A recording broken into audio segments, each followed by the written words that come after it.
ताज़ा तरीन वीडियोस के लिए चैनल को सब्सक्राइब करके बेल आइकन और ऑल नोटिफिकेशन पर क्लिक करें ताकि आपको मिले हर अपडेट सबसे पहले।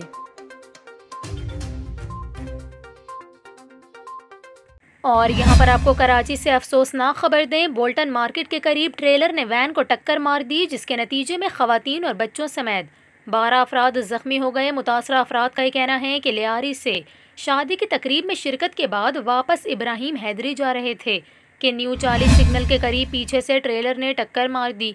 पुलिस के मुताबिक हादसे में खवातीन और बच्चों समेत 12 अफराद जख्मी हुए, जिन्हें तिब्बी इमदाद के लिए सिविल अस्पताल मुंतकिल कर दिया गया है। दूसरी जानिब रेस्क्यू एहलकारों का कहना है कि हादसे के नतीजे में वैन मुकम्मल तबाह हो गई, जबकि हादसे में जख्मी अफराद बाराती हैं जो इब्राहिम हैदरी जा रहे थे। मुतासरा अफराद का बताना है कि हादसे के फौरी बाद ट्रेलर का ड्राइवर और क्लीनर मौके से फरार हो गए।